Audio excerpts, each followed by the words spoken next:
Bonjour à tous, ici Graziella Demtine, initiatrice du défi Faites place à l'artiste qui est en vous.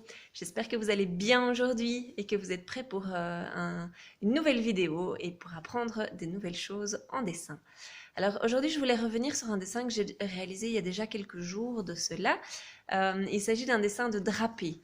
Alors je vous le montre, donc c'était ce dessin-ci. Et j'ai envie de revenir dessus parce que voilà, je vous l'avais posté en dessous d'une vidéo, mais je ne vous ai pas expliqué comment réaliser un drapé. Et donc, je vais l'expliquer maintenant. Alors, pour réaliser un drapé, vous devez donc partir de 3 tonalités différentes. Vous devez avoir au moins donc 3 couleurs différentes ou trois crayons gris différents, par exemple. Ou alors, si vous n'avez qu'un seul crayon, eh bien, vous devrez appuyer plus ou moins pour donner ces tonalités différentes. Donc, ici, je vais vous montrer un drapé que j'ai à côté de moi.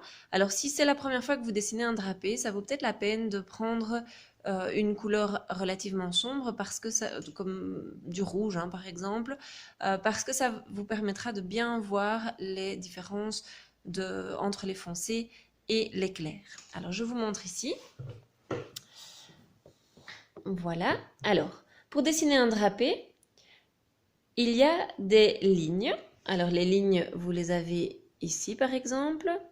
Ici, c'est en général quand vous avez un creux. Et vous avez des endroits qui sont où il n'y a pas de ligne, où c'est tout en dégradé. D'accord? Vous n'allez pas dessiner de ligne parce que sinon on ne verra pas cet effet bombé. Donc, quand vous avez un creux ici, vous avez une ligne, et puis ce creux, cette ligne, va petit à petit s'estomper, s'estomper, s'estomper pour aller vers le plus clair, et puis repartir de nouveau vers du plus foncé. Ça va donc donner, comme je disais, cet effet bombé. Ici, on le voit assez bien, donc vous avez, j'essaie de vous montrer en miroir, c'est pas évident, donc vous avez la partie plus foncée, et puis alors on va aller en dégradé, hop, vers du plus clair. Ok, ici, si on prend le centre, il est vraiment clair. Et puis qu'on aille vers le haut, vers le haut ou vers le bas, vous allez aller en dégradé chaque fois vers du plus foncé. Ok? Voilà, donc c'est vraiment de l'observation, beaucoup d'observation. Je vous montre ce que ça peut donner en dessin, donc je vous l'ai montré juste avant. Donc vous allez avoir donc des zones beaucoup plus foncées. Ici, j'ai bien marqué la ligne foncée. Je ne l'avais pas tout à fait fait au début et ça ne donnait pas vraiment le même effet que ce que ça donne maintenant. Donc il ne faut vraiment pas hésiter à forcer un petit peu sur le crayon. D'accord? Ici aussi, il y a vraiment du foncé à l'intérieur. Je l'ai cerclé, si vous voulez. Et donc ici aussi, j'ai marqué vraiment le foncé. Et puis, il y a des zones qui sont beaucoup plus dégradées, hein, où on va aller du clair vers le gris foncé, pour aller de nouveau vers du encore plus foncé. Ici, on a de nouveau du plus clair, du plus foncé. Bien repérer les zones du tissu qui sont exposées à la lumière, parce que celles-là vont donc rester blanches, en tout cas pour un dessin au crayon gris, ou alors vont être dans la couleur la plus claire que vous aurez choisie si vous travaillez en couleur. Voilà. Il y a beaucoup de fluidité dans le tissu, donc il faut vraiment essayer d'avoir le trait le plus souple possible.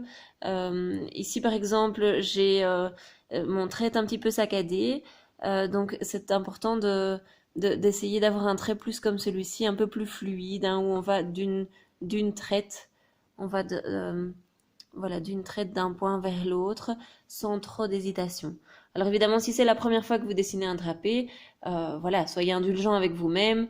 Ça ne peut pas être magnifique dès le départ, mais c'est avec de l'entraînement, de nouveau, comme je disais, avec de l'entraînement que vous vous améliorez de plus en plus.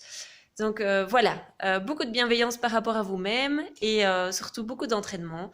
Alors j'espère que vous aurez l'occasion de poster vos dessins en dessous de cette vidéo, vos dessins de drapé ou vos autres dessins si vous êtes inspiré par autre chose aujourd'hui. Si vous avez des questions concernant cette vidéo, n'hésitez pas à me les poser, hein, ou même en postant vos dessins, je pourrais voir peut-être vous aiguiller pour vous aider à vous améliorer. Et donc voilà, posez vos questions, postez vos dessins. Et moi, je vous dis à demain pour une prochaine vidéo. Au revoir à tous.